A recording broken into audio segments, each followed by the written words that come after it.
റാലികൾ ചെങ്കൊടികളെ കൂടുതൽ ചുവപ്പിച്ചു. പൂഞ്ഞാറിൽ ഒരു ബീഡി തൊഴിലാളിയുടെ വീട്ടിൽ ഒളിവിൽ കഴിയുന്നതിനിടെ ഒക്ടോബർ 28-ന് PS അറസ്റ്റിലായി. അഴികളിലൂടെ കാലുകൾ പുറത്തേക്കിട്ട് വിലങ്ങനെ ലാത്തി വെച്ച് കെട്ടി ലോക്കപ്പ് പൂട്ടി. കുറച്ച് പോലീസുകാർ ലോക്കപ്പിന് അകത്ത് നിന്ന് തോക്കിന്റെ പാത്തി കൊണ്ടു. പുറത്തുള്ളവർ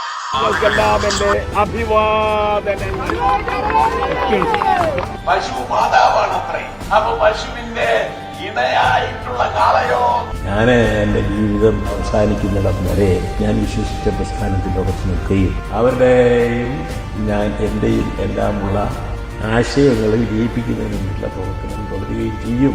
തലനരക്കുകയല്ല എന്റെ വൃദ്ധത്വം, തലനരക്കാത്തതല്ല എന്റെ യുവത്വവും. കൊടിയ ദുഷ്പ്രഭുത്വത്തിൽ തിരുമുമ്പിൽ തലകുരിക്കാത്തതാണ് എന്റെ യൗവനം. അമ്പലത്തിലൊക്കെ പോകാറുണ്ടോ? അമ്പലത്തിലെല്ലാം മുമ്പ് പോയിക്കൊണ്ടിരുന്നു. ഇപ്പോൾ വല്ല അമ്പലങ്ങളിലും തർക്കമോ വല്ല കാര്യങ്ങളോ ഉണ്ടാകുകയാണെങ്കിൽ അതേപ്പറ്റി എൻ്റെ ശ്രദ്ധയിൽപ്പെടുത്താൻ വേണ്ടിയിട്ട് ക്ഷേത്ര ഭാരവാഹികൾ ശ്രമിച്ചാൽ അവരോടൊപ്പം ക്ഷേത്രത്തിൽ പോകാറുണ്ട്. നിങ്ങളുടെ ഇഷ്ടപ്പെട്ട ദൈവം ഏതാണ്? ഇഷ്ടപ്പെട്ട ദൈവം? ദൈവവും ദേവനെയും എല്ലാം തന്നെ എനിക്കിഷ്ടമാണ്. ഇന്ന ആളെന്നൊന്നും ഇല്ല. അവരെല്ലാം ഉണ്ടോ, ജീവിച്ചിരിക്കുന്നുണ്ടോ എന്നെല്ലാം ഉള്ള സംശയങ്ങളും നാട്ടിലെല്ലാം ഉള്ളതുപോലെ എനിക്കും ഉണ്ട്.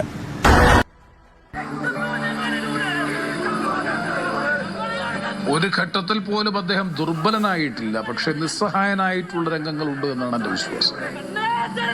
കാരണം അദ്ദേഹത്തിന്റെ ഇച്ഛാശക്തിക്ക് അനുസൃതമായ തീരുമാനങ്ങൾ കൈക്കൊള്ളാൻ പല കാരണങ്ങൾ കൊണ്ട് കഴിഞ്ഞിട്ടില്ല എന്നുള്ളത് വസ്തുതയാണ്.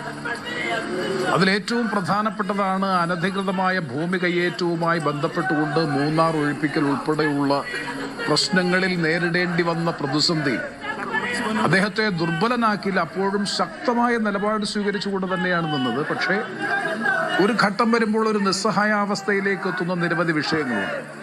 അപ്പോൾ അഴിമതിയുമായി ബന്ധപ്പെട്ടുകൊണ്ട് അദ്ദേഹം സ്വീകരിച്ചിട്ടുള്ള നിലപാട് അതാണ് ഞാൻ നേരത്തെ സൂചിപ്പിച്ചത്. സഭയ്ക്ക് പുറത്തും ഗവൺമെന്റിന് പുറത്തും തൻ്റെ ജീവിതത്തിൽ മുന്നോട്ട് വെച്ച രാഷ്ട്രീയ ആദർശങ്ങൾ, പ്രത്യയശാസ്ത്രപരമായ നിലപാടുകൾ തൻ്റെ നേതൃത്വത്തിൽ ഒരു ഗവൺമെന്റ് അധികാരത്തിൽ വരാൻ അവസരം ലഭിച്ചപ്പോൾ അതാകെ പ്രാവർത്തികമാക്കുന്നതിന് വേണ്ടി അർപ്പണബോധത്തോടെ ആത്മാർത്ഥതയോടുകൂടി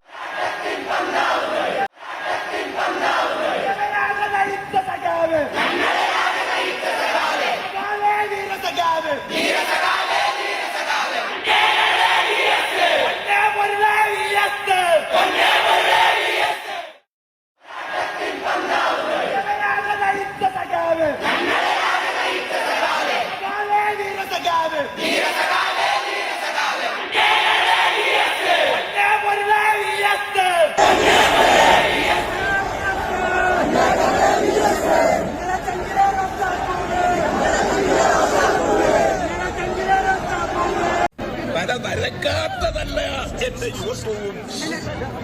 കൊടിയ ദുഷ്പ്രഭുത്വത്തിൻ തിരുമുമ്പിൽ തലകുരിക്കാത്തതാണ് എന്റെ യൗവനം.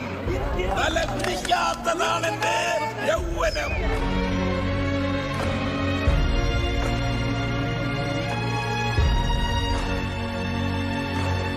Good bye, good bye, good bye.